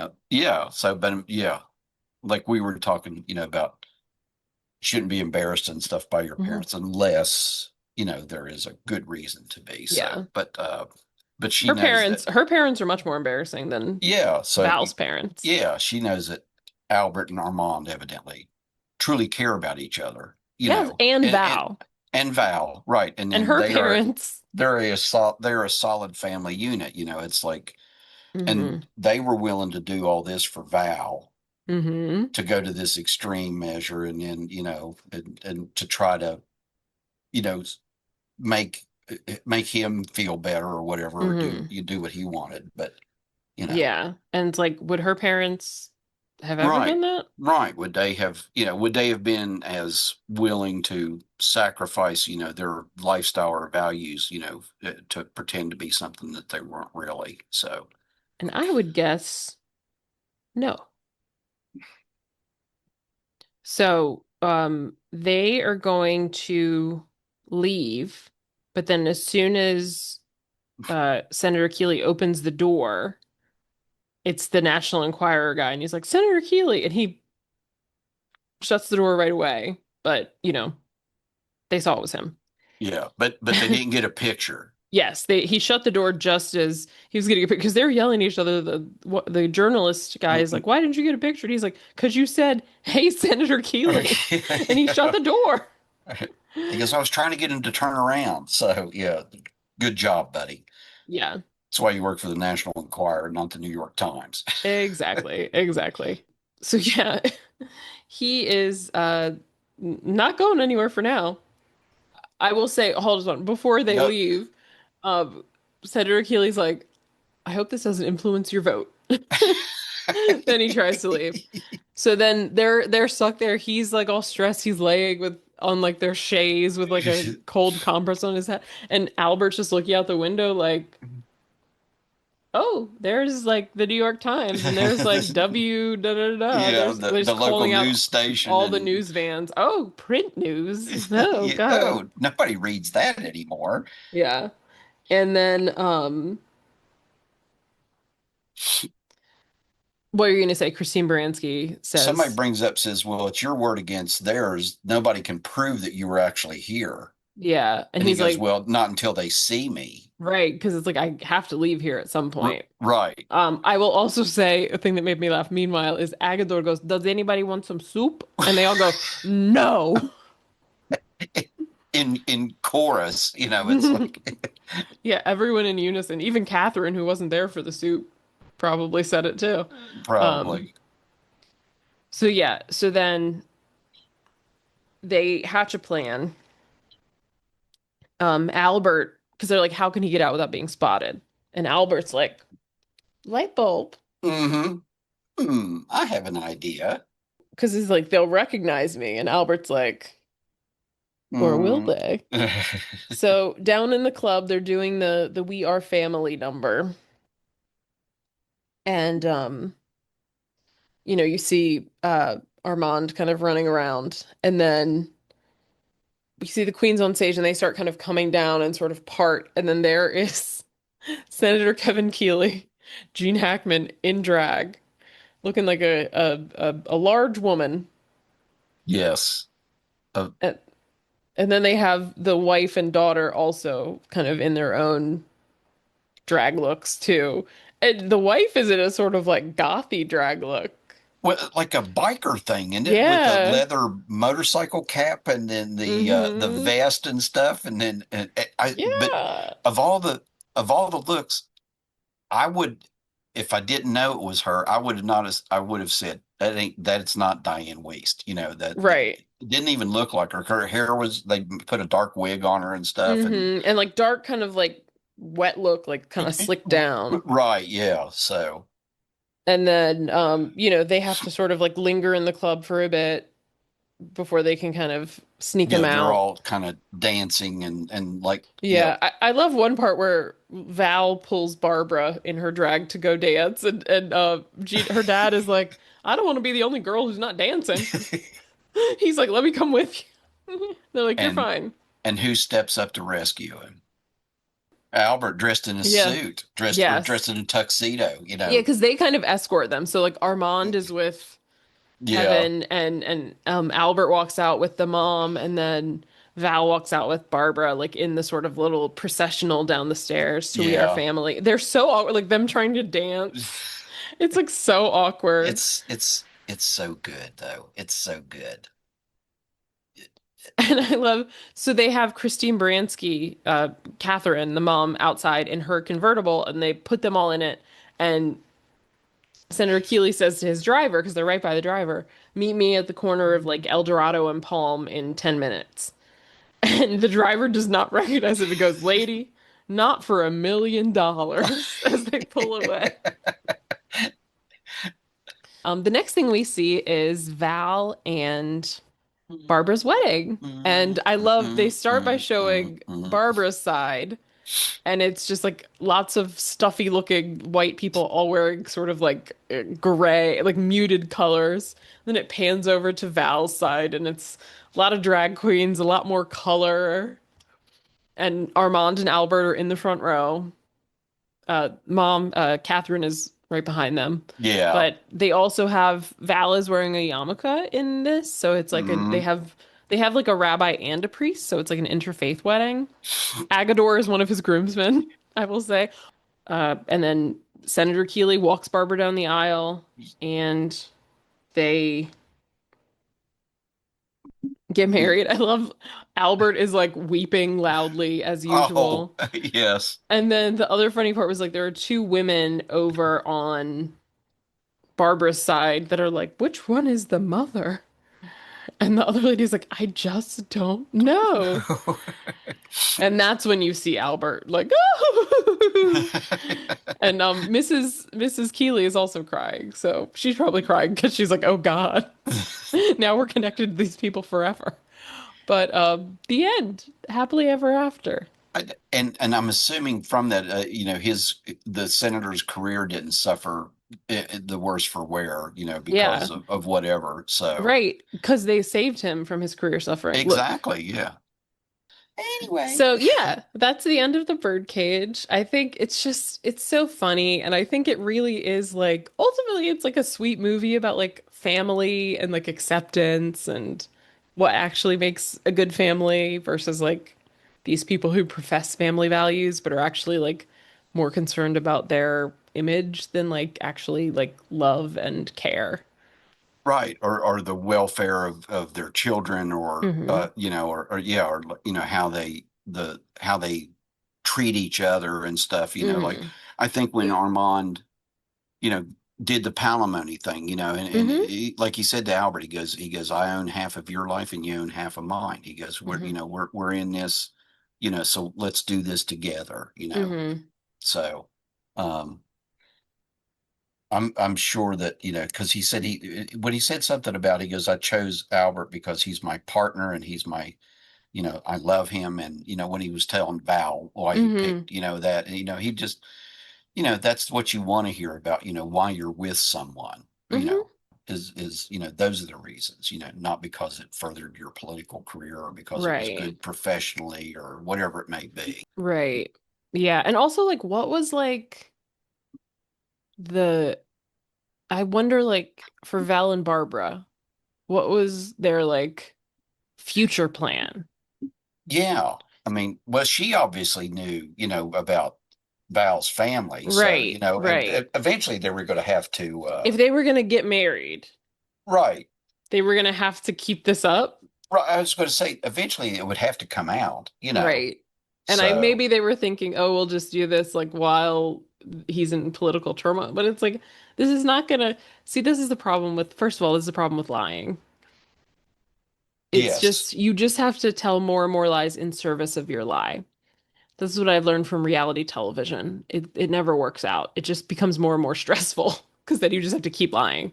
exactly. And yeah, and then I think it just is also like I really loved the line that we both talked about where Armand, like when he initially refuses, he's like, I am who I am. It took me a long time to get to the point where I like accept myself. And like, fuck that guy. Like, I'm Hmm. not changing for this dude who sucks. This guy who sucks. And okay, clearly, like, as you can tell by his comrade who died, they do not live by the values they want to hold everyone else to. Yeah, exactly.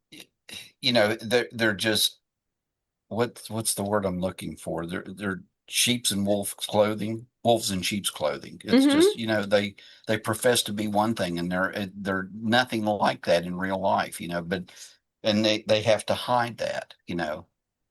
And that was Mm-hmm. what I like too. I like the scene like in the morning after when Albert goes shopping and everybody knows Albert. You know, it's like Yeah. in that community, you know, because everybody Mm-hmm. says hello and how are you doing? You know, oh, Mm-hmm. Val's home, you know, and it's like, you know, they all know, you know, how, you know, Mm-hmm. dedicated and devoted he is to Val and stuff. So I just like that, you know, that it could have been anybody, but you know, he was embraced by the community and then you Mm-hmm. could tell that, you know, the community everybody got along and everybody was happy for him and you know just couldn't you know hey how's your day and stuff and then when they Mm-hmm. oh Val's home oh that's great you know and stuff so Yeah. Yeah. And I think it was just such a contrast, like when they found out Val was getting married and Albert's just like, being dramatic, but like looking at the childhood photo album and like crying, and then Senator Keeley's watching himself on TV.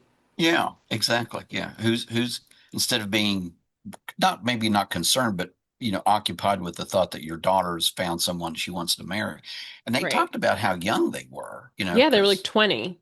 yeah so you know it's like you know and it is young so Yeah, but my parents would also be upset if I had told them I wanted to get married at 20, but they would be concerned about me and not immediately be like, anyways, I'm on yeah. TV right now. Yeah, right.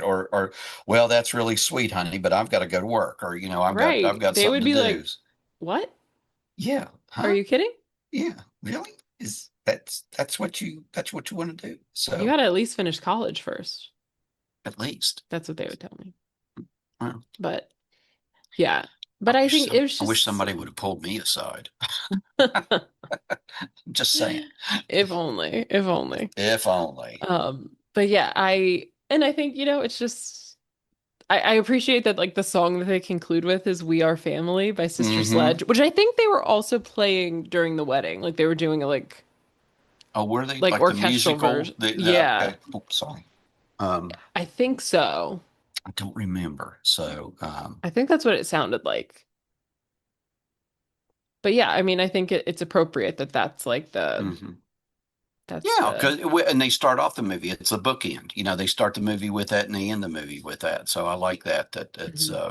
like you said. It's I'm sure it was you know a nod to you know like you talked about you know who had the better family values and family. family principles and so on and so forth. So it was just such a fun movie. It really It is, is and a funny movie. It's funny and so fun. funny. Um, but yeah, it did seem rather poignant, didn't it? Even It today, did. 30 It years really later, did. I It really didn't did. think about that till I started watching it because I didn't think, Same. you know, I couldn't remember the specifics about Hmm. just the fact that I remembered he was a politician, but other than that, not about like the scandal of his, you know, his partner or, you know, his buddy in the Senate and stuff. But Hmm. and then the obvious disdain for certain lifestyles. So, Hmm. Hmm. Yeah. Yeah. And listen, like they had no scandals. They were just doing no. they were small business owners, It's just living life. evidently doing well. Hmm. You know, Armand and you know, and they didn't seem to be, you know, like scraping from paycheck to paycheck. So Right. They had Agador. They could pay for Agador. I, I Spartacus. Spartacus. I got. He always likes to be called by his full name. Agador Spartacus. At the grocery. Uh, it just it was so good on so many levels. The Mm-hmm. and everybody delivered. I thought, Mm-hmm. didn't you? I mean, Yes. even the small roles, it was just like I said, that could have been played. Hank Azaria. I always think of when I see people, it's like, could anybody else have done that as Mm-hmm. well or that way? And then I really can't think of anybody that might have done it, in that manner, because he was so good. He's just Mm-hmm. the work, doing She the works hard for the money. Donna Toot Summer. toot toot toot. So hard for the money. Toot toot toot toot. and just and Robin Williams is Yes. amazing, amazing. So, Yeah. No, really all of them. I think even like Gene Hackman and oh, Diane Wiest, who were like kind of like the straight men, were still very funny. oh yeah, and playing it straight, but I mean, Hmm you could, it came across very convincingly. So it was hmm like, oh, it'll be okay. I did like the part about, he always wanted candy when he was stressed out. Yes. So, Same. yeah, even where he was digging in the trash. Remember where she had thrown his Yes. box of And she's like, chocolates? "Oh my God." Yeah, like He's how. and then they're in the car and he's eating that giant bar of chocolate. Yes. Well, some guys drink, although he was I, slugging the scotch away or whatever it was he he was drinking was. out of that bottle at Hmm the apartment. So when they were having dinner. So, but yeah, yeah, this was fun. This was a fun one. So Yeah. thank you for picking this one. Of So course. I thought it was a good pride pick. Yeah. yeah, So it's yeah. like acceptance and family and, Hmm. and be who you are. Yeah. And it was up. It was upbeat, I think. It Hmm wasn't, there was, moments in it, even though there were, sad moments, but they were played, for Yeah. a little more lighthearted, hmm Which is than like the kind of thing I like. I like when it's funny and like light and silly, but there's also like something right. like a heart to Yeah. it. Yeah. Right? Like that Albert really was like hurt that they wanted to exclude him Hmm. just And because he's like and he flamboyant, just because and of he who he wanted so is. hard to be Hmm there. He wanted to do, and hmm even if it meant he couldn't do it, if he couldn't be there, he would do anything for Val. You could tell Yeah. that. hmm That was the other thing was, Yeah. how That's devoted why I he was was. happy at the end when Val was finally like, I have one mom. This is my mom. This is Yeah. Albert. Yeah. And takes off the wig. I love that. Hmm It's like, and even Albert looks at him and like, oh, like, Yeah. yeah, I'm your mom. So, Yeah. so anything to add or you want to point out to our listeners about, you know, why they should, if they haven't seen it, see it, and if they've seen it again. I mean, I think that it's a really funny movie. It is like it was well received. I think it's really good casting. Like the screenplay is good.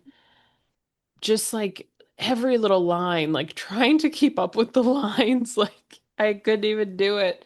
Um, it's it's just so funny. It's so like I said, I think it's very funny. It has a heart at its center. I think it just shows the importance of like acceptance. And yeah, I think that this is also like one of the first like major studio movies that had like gay Mm, characters at its center, right? Because it's was from MGM mm-hmm. um and United Artists and like up until this point, like, can you think of a lot of movies where there's like gay people as the main characters, especially where it's like gay people, and things are going well, like happy gay people. Oh, when I think of, there's movies I can think of, but with gay characters, but none of them that I can think of off the top of my head are as upbeat as this one, or Hmm as hmm I did see you were talking, and evidently it was a box office hit. hmm Said it grossed $185 million. in 3 weeks on a Yeah. $31 million budget. So And it was it at was the a success. it topped the box office in its opening weekend and stayed there for 3 weeks. Yeah. It was in like the top box office for it ran for 14 weeks. Mm. So it's yeah, and it was like well received critically as well. It won the cast won the Screen Actors Guild Award for like best cast. Do And it they won an still do Oscar. that? Yeah. The best cast, do they? hmm Okay. The best like ensemble. Outstanding performance by a cast, and it was nominated for best art direction at the Oscars, which I can see because like the club and like the apartment and like even like the wardrobe I really like enjoyed like Mm-hmm. Albert's outfits versus Armand's outfits and then Agador's outfits and the Um, drag and oh yeah. yeah. Well, like I said, yeah, I liked Armand's outfits. It wasn't over the top, but it was very stylish, I thought, and then I don't think Robin Williams could do it, could put a foot wrong, as they say. Mm-hmm. I mean, Mm-hmm. he could do anything. So, Yeah. um, Yeah. Yeah, I think it's just great. And I think that the legacy of it, right? Like we talked about like Tu Wong Fu, which came out before this, but it wasn't as big. And like Priscilla Queen of the Desert came out before this, but wasn't as big. And then other movies that were big were like we were saying, like Philadelphia, but that's like kind of a tragic story. oh yeah, And this yeah. is like positive. Mm-hmm. It's depicting like a loving gay couple who has raised a child together, Mm-hmm. and trying to keep working to like make their children happy. And that I think it did really in a funny way, like come at the like anti-gay sentiment. Like this is ridiculous, right? Yeah, Like you look ridiculous. right. And that's something that I appreciate about it. And one other thing that we'll talk about on this note that we talked about a bit before we recorded, but so Nathan Lane at the time was Nathan Lane is gay, but he at this time was not out. And as they were promoting this movie, people were asking him a lot of questions. Mm. And he didn't want like and I think it's like an inevitable question because you're like playing a very feminine gay guy in a movie about gay guys, right? But he said to Robin Williams, like, before they like went on Oprah, for example, like I'm not like trying to come out. So like Mm. I don't want to talk about this. And Robin's like, okay, we don't have to talk about it. And he can just like take over, right? Like, if you're getting questions then that you're not comfortable with, I'm just gonna and like Robin Williams can in the best way like suck all the air out of a room, Mm-hmm. Like Mm-hmm. so he did that, right? Like he used that kind of power like to draw the attention for good to protect Nathan Lane. And also Nathan Lane was like, he helped him to like get the role, right? Because he was a big star and Nathan Lane like wasn't a movie star. So he's like, you could have gotten someone bigger for this role, but it was yeah.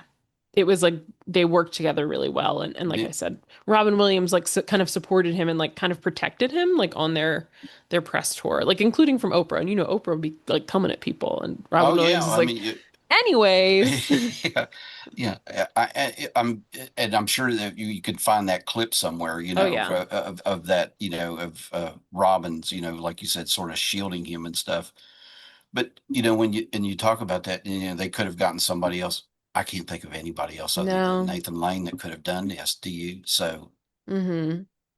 It's like their chemistry is so good. they just play off each other so well. I mean, Mm-hmm. you could really, to me, I could see them as a couple, because Yeah. as a married couple, because Mm-hmm. the dynamics between a couple who are dating or a couple who are even been together but not married, that's different. You can tell they're comfortable with each other and they support each other in, even when times are not good. So, hmm Yeah. And I think it's like such a familiar dynamic that you see of like married couples, especially in media, of like the one who's sort of like the long-suffering person, like, ah, this is a crazy lady, but I love her. yeah, And then you have it's, this sort of over-dramatic person, but who is truly like very loving and caring, but also like can really make a mountain out of a molehill. oh yeah, And the or other push the partner that's like, buttons. oh, you, you know, I think Yeah. that's such a, but it was so nice to see it in like a different way. Yeah, I mean, and for two gay men as opposed to a heterosexual couple, but Exactly. but the and the other thing too, and not that it would have been bad or anything like that, but there was not a lot of physical demonstration of affection and stuff like that, but you could just tell there was hmm love and caring between the two of them. You know what I hmm mean? It's not all about, like romantic kisses and Yeah. stuff like that, or whatever it may be. It's just about the day-to-day life, of hmm how you deal with life, and then how you get through it together, supporting and, Yes. and depending on each other. And they seem to like each other more than the Keeleys. Or at least have a more trusting relationship, or Yeah. a more supportive relationship. Yeah. If you Al, had to pick a relationship that you wanted, you'd choose Armand you and know, Albert and not the Keeleys. well, even Armand, well, he would get. You could tell he was exasperated with Albert, hmm but he'd say, "Now I have to go get Albert." It's like, Yes. It's so, like, but okay, but he knows that's what he's got to do, because that's just the way it is. So that's it's my like, guy, you know? yep, yep. That's Albert. I gotta go talk him off the ledge. So hmm and I'll be back. hmm So, but anyway, so Exactly. So yeah, I think it's just a fun movie. Everybody should watch it. It's really accessible. Like Jim watched it on Prime, I watched it on Peacock. So if you subscribe to either of those, you can watch it with not like Peacock, there I was had a like one ad. I had maybe two or three on Prime, so it wasn't very Yeah. many at all. You can So watch it on I think YouTube with ads for free. I think there's even like another place. You can was it watch it on on was it on Pluto TV, Tubi? it's on Tubi, it's on the Roku channel. Like it's on like a bunch of there are many options to watch this movie. So you don't really have an excuse. You should watch it. It's an excellent way to spend 2 hours of your life. It will Uh, make you laugh. Maybe it'll make you cry. Who knows? yeah, It'll definitely maybe. make you laugh though. That I will bet money on. It, If it, it doesn't make you laugh, there's something wrong with you. I was going. If you don't laugh at Fosse, Martha Martha Grant, Graham, Martha Martha Grant. Graham, Martha Graham, if you I don't laugh just laugh, imagining that in my I, head. oh, I mean, like you said, when I think of this movie, that's what I think of, that scene when he's like doing, the moves and stuff, Fussy, fussy, fussy, Martha Grant, Martha Grant, Twilight, Twilight, Madonna, Madonna, Madonna, Madonna, Madonna. Madonna. It is so good. So But yeah, it's a great movie. And I think it's a great movie to watch for Pride. So we're still at the beginning of the month. So take some time this June to watch it. Anything else you want to add, Jim? no, again, like I said, just I really enjoyed it. So another enjoyable film to watch that both of us, had seen, and both enjoy. So that's always a win-win for me whenever you pick one or I pick one that you've seen before as well, and that you're Yeah. familiar with. So yeah. Yeah. Yeah. It's a great one. And I think it's one that like I've watched throughout my life and it's grown on me even more.